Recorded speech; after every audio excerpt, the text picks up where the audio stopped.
Bonjour à toutes et à tous. Merci à VRMS de me réserver un petit créneau pendant cette conférence. Je m'appelle Julien Varjabetian, je travaille chez SNCF Réseau à la Direction générale numérique et je suis responsable du système d'information géographique de SNCF Réseau. Et je vais vous parler de tout ce qu'on fait sur la base du référencement linéaire pour les besoins du ferroviaire. Je vais commencer par vous présenter la société. SNCF Réseau, c'est le gestionnaire de l'infrastructure ferroviaire en France métropolitaine qui a pour mission de entretenir le réseau ferroviaire, d'orchestrer comment les différents acteurs vont circuler sur ce réseau, développer des services et tout ça en garantissant la sécurité des personnes, la sécurité des voyageurs et des agents qui maintiennent le réseau. Alors, quelques chiffres pour présenter ce réseau. On en a plein, mais je vous ai juste illustré ces quelques chiffres-là qui illustrent la grosseur du réseau que SNCF Réseau gère, entretient. C'est le deuxième réseau ferroviaire au monde en termes de densité, derrière le réseau allemand.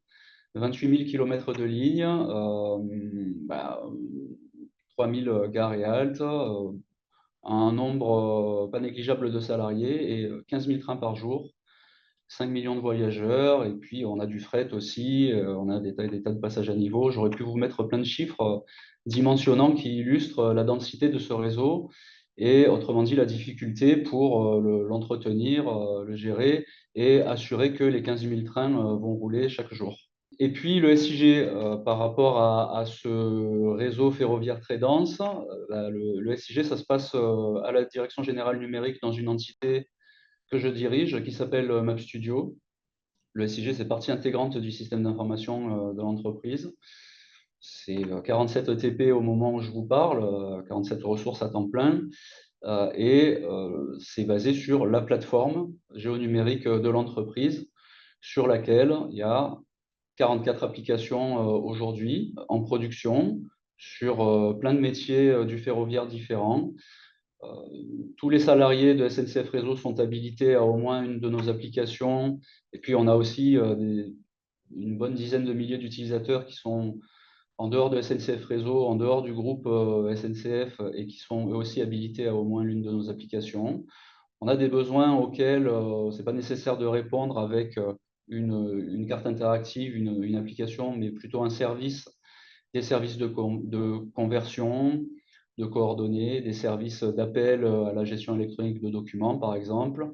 Et donc, on a 28 services génériques qui sont sur cette plateforme, qui, certains d'entre eux sont utilisés par les applications. Et puis, on a une couche data, en plus des couches solutions et services, dans laquelle on a aujourd'hui plus de 500 données référentielles mises en géographie. Et puis, ça va être le cœur de mon propos du jour, d'ailleurs. Et pour finir, avec un dernier chiffre, on est en forte proximité avec le Data Office. Il y a toute une data gouvernance qui est définie chez SNCF Réseau pour la bonne circulation des données, leur bonne diffusion, leur bonne intégrité. Le Data Office délègue à l'entité MapStudio tous les tickets d'extraction, de traitement de données qui ont un caractère, une connotation géonumérique. Ce nombre de tickets d'année en année est en pleine croissance et chaque année, on constate que la catégorie des tickets géonumériques représente toujours 15%. Donc, ce n'est pas négligeable pour une entreprise grande comme SNCF Réseau. Donc, l'offre géonumérique, le SIG a sa place pleine et entière dans le système d'information de l'entreprise et a toute sa place dans le process de data governance. Alors, pour vous donner quelques réalisations, on a tout un tas de métiers chez SNCF Réseau sur la circulation, sur la ponctualité, la maintenance, l'ingénierie, l'asset management, des problématiques de communication, de sécurité, je vous en ai parlé aussi. On a des clients à qui on est tenu de fournir des services et certains d'entre eux sont basés sur la dimension géonumérique de l'information.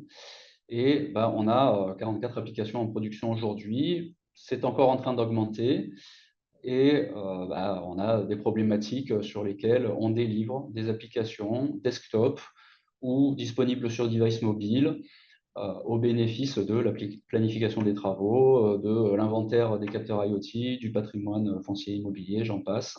Et puis, ce que je voulais vous illustrer sur cette diapo, c'est que on a un mode de représentation de l'infrastructure ferroviaire sous forme géographique. C'est le cas de la capture du haut de l'application Cérezo, sur lesquels on expose tous les trains qui circulent à l'instant T en temps réel sur une représentation géographique du réseau, mais on a aussi un mode schématisé de cette infrastructure, un gros plan de métro France entière, c'est comme un gros plan de métro, et on fait les mêmes gestes d'événements d'itinéraire, de mise en géographie, de mise en schématique sur l'une ou l'autre des représentations. Alors, le référencement linéaire, qui est l'objet de mon propos d'aujourd'hui. En théorie, eh bien, en quoi ça consiste? Le réseau ferroviaire, c'est un réseau qui est jalonné de repères kilométriques. Ce sont nos bornes à nous, comme les bornes que vous trouvez sur des routes départementales. Donc, on en a une qui est capturée, qui est prise en photo sur la photo qui est en haut à droite de l'écran, et qu'on retrouve, le repère kilométrique 418, sur la capture cartographique qui est en bas à droite de l'écran. Donc, notre réseau ferroviaire, toutes nos voies sont jalonnées de ces repères kilométriques. Et le principe du référencement linéaire, c'est qu'on a l'XY de chaque repère kilométrique, le repère de début d'une voie, le repère de fin d'une voie, et on a des anomalies de distance à prendre en compte, dans le sens où, entre deux repères kilométriques consécutifs, il y a rarement pile poil 1 kilomètre qui les sépare. Parfois, il y a un peu plus d'1 kilomètre, parfois moins, et on appelle ça des anomalies de distance qu'il faut prendre en compte. Et le principe du référencement linéaire, c'est que si on me demande de positionner sur le tracé de la voie, comme il est illustré, un peu caricaturé en bas à gauche de l'écran, si on me demande d'y positionner un asset, un capteur IoT, un signal qui est au PK 12, eh bien, comme je connais l'XY de tous les sommets de la polyligne et que je sais où se trouve son repère de début, où se trouve son repère de fin, comment est jalonnée la voie, et ça je le sais grâce à son abscisse curviligne, et bien avec un algorithme d'interpolation qui s'appelle le LRS, le référencement linéaire en français, eh bien je sais interpoler cette position et mettre en géographie n'importe quel asset qui est décrit avec un identifiant de voie et un identifiant de ligne. Et on sait même le faire avec des points kilométriques de début, de fin et un identifiant de voie pour extraire le bout de voie que je veux représenter et qui va me permettre de figurer des travaux que je souhaite planifier, par exemple, sur un petit bout d'une de mes voies. Donc ça, c'est le principe.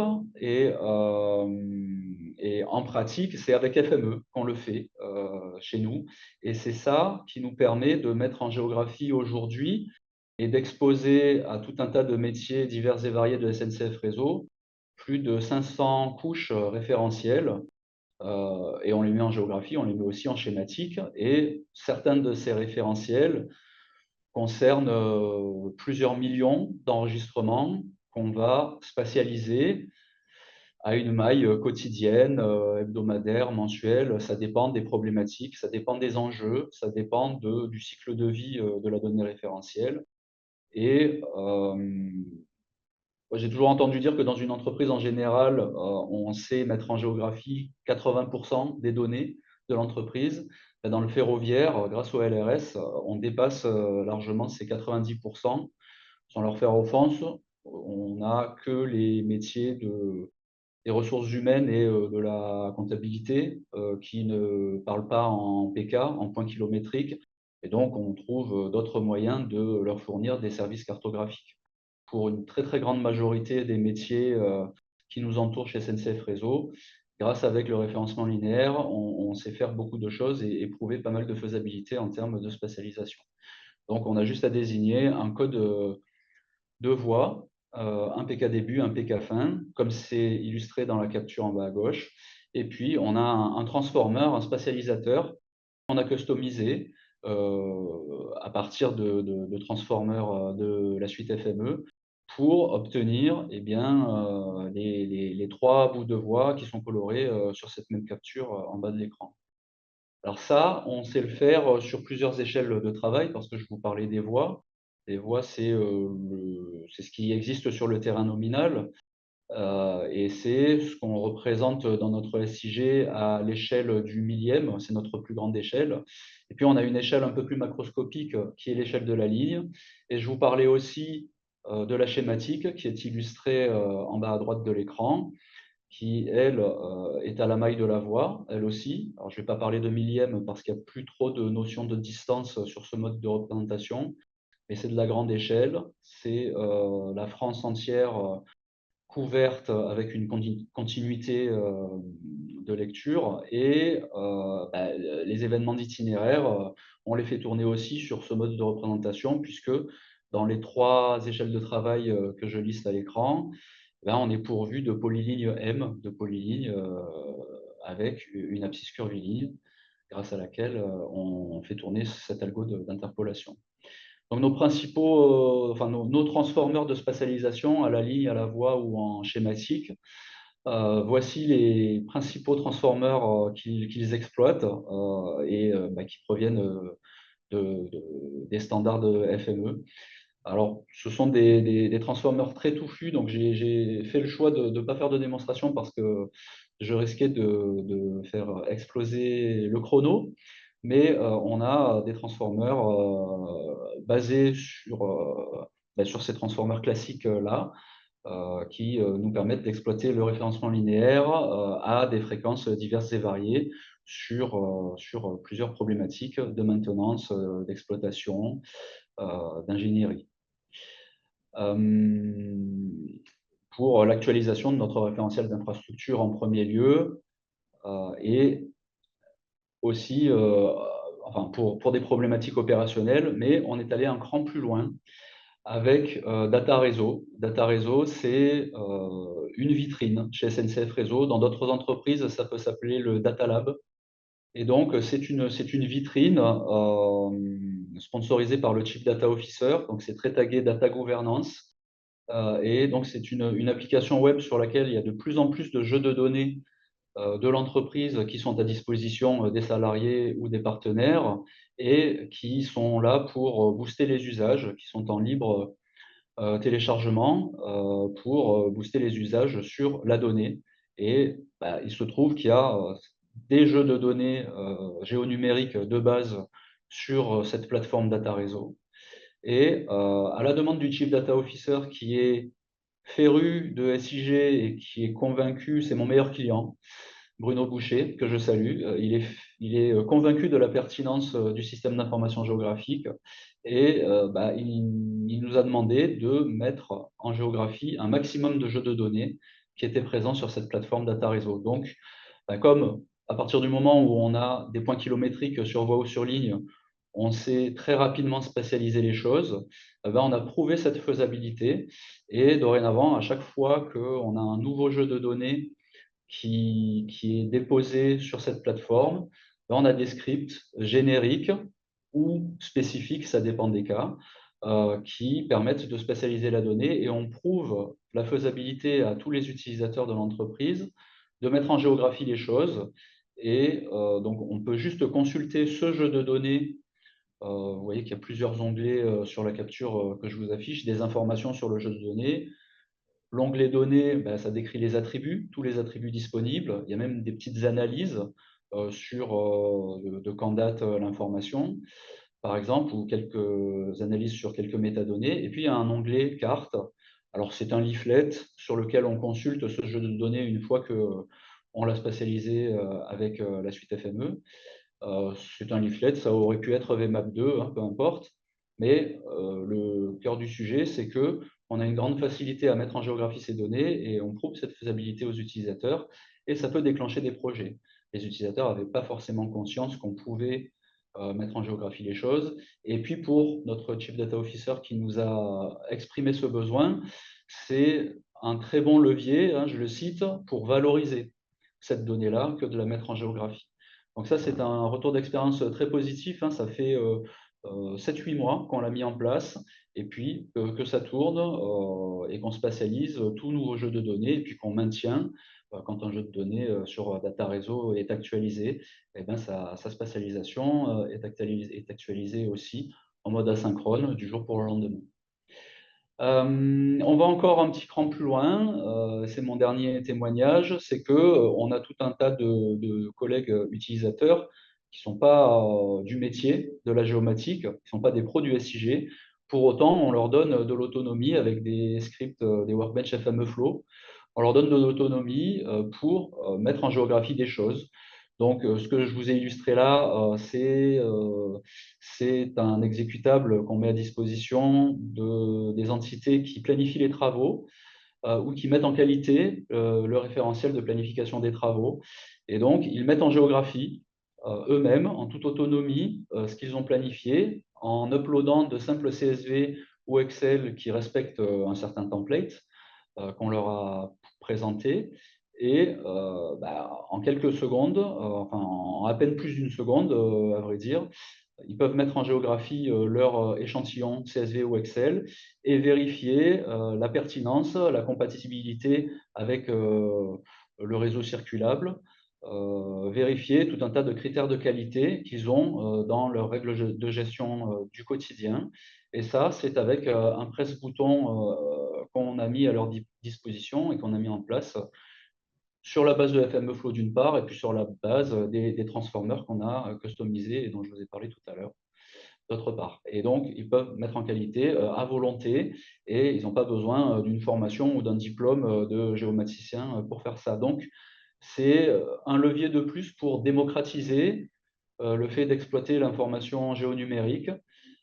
Et donc, ça nous ouvre davantage de portes pour fiabiliser les référentiels, fiabiliser les planifications et puis parfois mettre en qualité certaines données. Donc, on va de plus en plus loin avec cette suite FME et avec la capacité que nous offre le référencement linéaire. Et on a quelques perspectives, et je finirai là-dessus. On a des perspectives qui sont en cours de conception en ce moment avec le producteur de la donnée sur la ferrofiabilisation, c'est-à-dire qu'on a des engins qui remontent des positions GPS, des engins de surveillance par exemple, et ensuite on fait des analyses a posteriori une fois que les tournées de ces engins sont effectuées. Et donc ces positions XY remontées, qu'elles soient en WGS 84 ou en Lambda 93, elles sont projetées sur une voie. Parfois, selon la précision du matériel sur lequel la position a été remontée, eh bien, on a deux candidats, voie 1 et voie 2, sur lesquels projeter. Et donc, on est en train de concevoir une fiabilisation de si la position précédente, je l'ai projetée sur la voie X, eh bien, la position suivante, c'est sur la même voie que je vais la projeter pour garder de la cohérence. Ça a l'air tout bête comme ça, mais c'est assez complexe comme algorithme à mettre en place. Par contre, on a de grands espoirs et de grandes facilités à le concevoir par rapport à toute cette suite FME que je vous ai présentée.